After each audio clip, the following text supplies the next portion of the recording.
కనులు నిన్నే చూడాలని, మనసు నిన్నే చేరాలని, నా తోడుగా నీవు ఉండాలని ఆశగా ఉన్నది యేసయ్యా, ఆశగా ఉన్నది. మన ప్రభువైన యేసుక్రీస్తు పేరిట మీ అందరికీ నా వందనములండి. జీసస్ మిరాకిల్ ఛానల్ను వీక్షిస్తున్న ప్రతి ఒక్కరికి నా హృదయపూర్వకమైన వందనములు.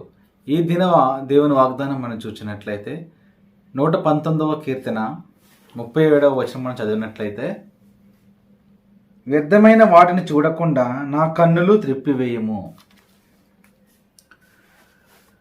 మరి దేవుని వాక్యం ఏమని సెలవిస్తుందంటే, నా కన్నులు వ్యర్థమైన వాటిని చూడకుండా త్రిప్పివేయము. మరి ఎంతమంది దేవుని అడుగుతున్నారండి? నా కన్నులు వ్యర్థమైనవి చూస్తున్నాయి, నాకు కన్నులకి వ్యర్థమైనవి కనబడుతున్నాయి, నా కన్నులు త్రిప్పివేయి తండ్రి, నా కన్నులు త్రిప్పివేయి ప్రభువా అని ఎంతమంది దేవుణ్ణి అడుగుతున్నారండి? మరి ఈ లోకానుసారంగా మనం చూసినట్లయితే సాతాను అనేకమైనవి మన కళ్ళకు ఎదురుగా చూపిస్తూ ఉంటాడండి, మనకు ఆశ చూపుతూ ఉంటాడు. అందమైన వాటిని మనకు చూపించి మనకి ఆశ పెడుతూ ఉంటాడు.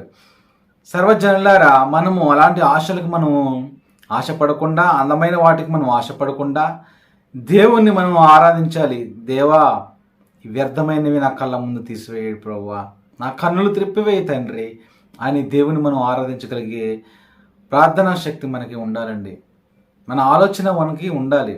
మరి వేటిని మనం చూడాలని బైబిల్ చెప్తుందంటే, 119వ అధ్యాయంలో 18వ వచనం మనం చూసినట్లయితే, నేను నీ ధర్మశాస్త్రమునందు ఆశ్చర్యమైన సంగతులను చూచినట్లు నా కన్నులు తెరువము.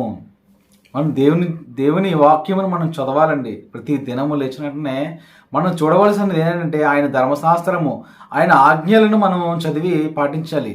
మనం ఆయన ధర్మశాస్త్రమును లేచిన వెంటనే చూసినట్లయితే మన కన్నులు మరి సాతాను త్రిప్పలేడు. మన కన్నులు పాపం వైపు చూడవు, మన కన్నులు చెడు వైపు చూడదు, మన కన్నులు అందమైన వాటి మీద మన కన్నులు పడవు.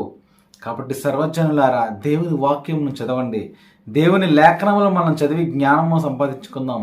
దేవుని వాక్యాలను నిరంతరం మనం ధ్యానించినట్లయితే మరి మన కన్నులు త్రిప్పబడతాయి. అందమైన వాటికి మనం ఆశపడకుండా, వ్యర్థమైన వాటికి మనం ఆశపడకుండా మన కన్నులు త్రిప్పబడతాయి. మరి దేవుడు మన కన్నులనే దుష్టుల వైపు త్రిప్పకుండా మంచి వైపు ఆయన తిప్పుతాడు. మన దృష్టి ఆయన వైపు ఉండాలి. మరి పేతురు చూసినట్లయితే, మరి సముద్రం మీద దేవుడు వస్తుంటే, యేసుప్రభు వారు నడిచి వస్తుంటే, నేను కూడా నడుస్తాను ప్రభువా, నిజముగా నీవే అయితే నేను కూడా ఈ నీళ్ళ మీద నడుస్తానంటే దేవుడు ఆజ్ఞించాడు. సరే రమ్మని అన్నప్పుడు మరి పేతురు కూడా నడుస్తున్నాడండి. నీళ్ళ మీద నడుచుకుంటూ వెళ్తున్నప్పుడు ఆయన గాలిని చూశాడంట. గాలిని చూసిన వెంటనే ఏమైందంటే తను మునిగిపోసాగాడు. మరి మన జీవితంలో అనేకమైన శ్రమలు, ఇరుగులు, ఇబ్బందులు మన జీవితంలో వస్తూ ఉంటాయి.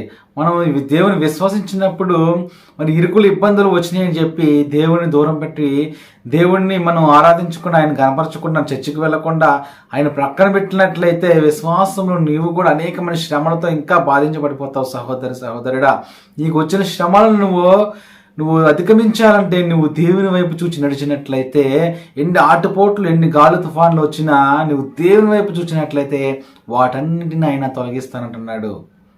మరి పేతురు మునిగిపోతున్నప్పుడు దేవా నన్ను లేపన్నప్పుడు మరలా దేవుని వైపు చూచినప్పుడు ఆయన పైకి లేవి మరలా నడిపించుకుంటూ ఆయన నావ ఎక్కించుకున్నాడండి. నావ ఎక్కినప్పుడు ఆ తుఫాన్ ఆగిపోయిందని మరి దేవుని వాగ్దానం సెలవిచ్చున్నది. మరి యోనాను కూడా మనం చూసినట్లయితే, యోనాను కూడా దేవుడు ఒక పని అప్పచెప్పినప్పుడు దేవుని పని చేయకుండా తర్షీషుకు పారిపోతున్నప్పుడు మరి దేవుడు మరి కోపగించుకొని మరి యోనా చేతనే మరి తన పనిని జరిగించుకున్నాడండి. యోనా భయపడిపోయాడు. మరి తర్షీషుకు పారిపోతున్నప్పుడు మరి యోనాని దేవుడు పట్టుకొని మరలా నినివే పట్టణానికి మరి యోనాని పంపించి ఉన్నాడండి. మరి యోనా పట్టణంకి వెళ్ళి అనేక మంది అన్ని జనుల్ని మరి మార్చాడు. దేవుడి భయము చేత వారందరూ మరి ఈ నినివే పట్టణం నాశనం అయిపోతుంది, మరి త్వరలోనే అందరూ చనిపోతారు అన్నప్పుడు ఆయన సువార్త చేసినప్పుడు అనేక మంది మారి దేవునికి సాగిలిపడినట్టు మనం తెలుసుకున్నామండి. ప్రతి ఒక్కరూ కూడా ఈ రోజుల్లో దేవుని పని చేయడానికి భయపడిపోతూ ఉన్నారు. దేవుని పని చేయలేక దేవుని పని ఆటంకాలు పెడుతున్నారు. దేవుని పని చేయలేక ఆపేస్తున్నారండి. దేవుని సేవ చేయాలి. దేవుడు ఏం చెప్పాడంటే, సర్వలోకమునకు వెళ్ళి సర్వ సృష్టిలోకి వెళ్ళి నా మాటలు తెలియజేసి ప్రతి ఒక్కరిని శిష్యులుగా చేయమన్నాడు. ఆ బాధ్యత మన మీద ఉంచాడండి. పాస్టర్లదే కాదు బాధ్యత, మనకు కూడా బాధ్యత ఉంది. మనము కూడా అనేక మందికి సువార్త చెప్పాలి.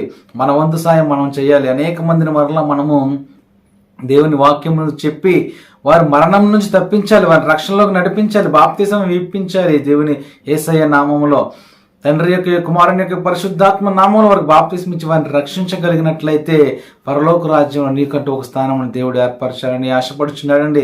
సర్వజనులారా, మనం ఏది చూడాలంటే వ్యర్థమైన వాటిని మనం చూడకూడదు, యేసుని మనం చూడాలి. మరి దేవాది దేవుని మనం చూసినట్లయితే మన కన్నులు త్రిప్పబడతాయి. ధర్మశాస్త్రమును నిరంతరమును మనం ధ్యానించేవారుగా మనం ఉందాం. మన కన్నులు అటు ఇటు త్రిప్పకుండా ఉండడానికి, మన కన్నులు వ్యర్థమైనవి చూడకుండా ఉండడానికి సహాయపడుతుంది. మరి దేవుడి వాగ్దానమును మీ పట్ల నా పట్ల నెరవేర్చును గాక. ఆమేన్. చిన్న ప్రార్థన చేసుకుందామండి. పరిశుద్ధుడా పరిశుద్ధుడా మహాగణుడా సర్వోన్నతుడా నీకే వందనములు స్తోత్రములు దేవా. అవును తండ్రి, మా వ్యర్థమైన కన్నులు నా ప్రవ్వా వ్యర్థమైన వాటిని చూస్తున్నాయి ప్రవ్వా. మా కన్నులు నా ప్రవ్వా అనేకమైన అందమైన వాటి మీద చూసి ఆశపడుచున్నాయి ప్రవ్వా. మా కన్నులు నా ప్రవ్వా అనేకమైన పాపములను చూస్తుంది ప్రవ్వా. నా తండ్రి, మా కన్నులను త్రిప్పండి ప్రవ్వా. నీ ధర్మశాస్త్రమును చదవడానికి నా తండ్రిని మా కన్నులు వాడుకోండి నాయనా. నాయనా నీకే స్తోత్రముల ప్రవ్వా. అయినా లోకంలో అనేకమైనవి సాతాను మాకు చూపిస్తున్నాడు ప్రవ్వా. అనేకమైన వాటికి మేము ఆశపడుచు నా తండ్రి వాటికి బానిసలైపోతున్నాం ప్రవ్వా. అయినా యవనస్తులు నా ప్రవ్వా అనేకమైన వ్యర్థమైన వీడియోస్ చూస్తున్నారు ప్రవ్వా. వారిని రక్షించండి ప్రవ్వా. నీకే స్తోత్రములు. అయినా ఈ లోకంలో నా తండ్రి ఏది మాకు శాశ్వతం కాదు ప్రవ్వా. నీ రాజ్యం ఒక్కటే మాకు శాశ్వతం ప్రవ్వా. నీ రాజ్యమే మేము చూడాలని ఆశపడుచున్నాం ప్రవ్వా. మా కన్నులు నీ రాజ్యం చూసే భాగ్యాన్ని దయచేయండి నా తండ్రి. నీకే స్తోత్రములు నాయనా. నైనా నీకే స్తోత్రములు.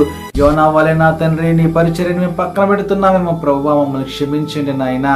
మా అపరాధములను క్షమించండి నా ప్రవ్వా. నీవు ఎక్కడికి వెళ్ళి నా తండ్రి నీ పరిచర్య చేయమంటావో నా తండ్రి అక్కడ మమ్మల్ని నిలబెట్టుకోండి నా ప్రవ్వా. నీకే స్తోత్రములు. నా తండ్రి మేము భయపడకుండా నీ పరిచర్య చేసే భాగ్యం మాకు దయచేయండి నా తండ్రి. నీకే స్తోత్రములు నాయనా. పేతురు వలె నా తండ్రి అల్ప విశ్వాసిగా మేము ఉండకూడదు ప్రవ్వా. ఎన్ని శ్రమలు, ఎన్ని ఇరుకు ఇబ్బందులు వచ్చినా, ఎన్ని గాలి తుఫాన్లు వచ్చినా నా ప్రవ్వా నిన్ను చూచి మేము నడవాలి ప్రవ్వా. నా తండ్రి గాలిని చూచినట్లయితే నా ప్రవ్వా మేము మునిగిపోతాం ప్రవ్వా. నా తండ్రి పేతురు వల్ల మేము కూడా నా తండ్రి శ్రమలలో మునిగిపోతామేమో ప్రవ్వా. శ్రమ వచ్చిందని చెప్పి శ్రమను చూడకూడదు ప్రవ్వా. నా తండ్రి నీ తట్టు మేము మా కన్నులు ఎత్తి నా తండ్రి నిన్ను చూడాలి ప్రవ్వా. నా తండ్రి కొండల తట్టు నా తండ్రి నీవు ఉన్నావు ప్రవ్వా. కొండల తట్టు మా కన్నులు చూసే భాగ్యం మాకు దయచేయమని కోరుకుంటున్నాను ప్రవ్వా. అయినా కడవరి దినములో ఉన్నాం ప్రవ్వా. అయినా అనేక ఆత్మలు రక్షించడానికి మమ్మల్ని నడిపించమని నామములో కోరుకుంటూ ఈ చిన్న ప్రార్థన యేసు పరిశుద్ధ నామములో అడిగి వేడుకుంటున్నాను తండ్రి. ఆమేన్. ప్రతి ఒక్కరూ మీ కన్నులను ధర్మశాస్త్రం వైపు చూసినట్లయితే వ్యర్థమైన వాటి నుంచి మీ కన్నులను ఆయన త్రిప్పుతానని మాట ఇస్తున్న గొప్ప దేవుడు.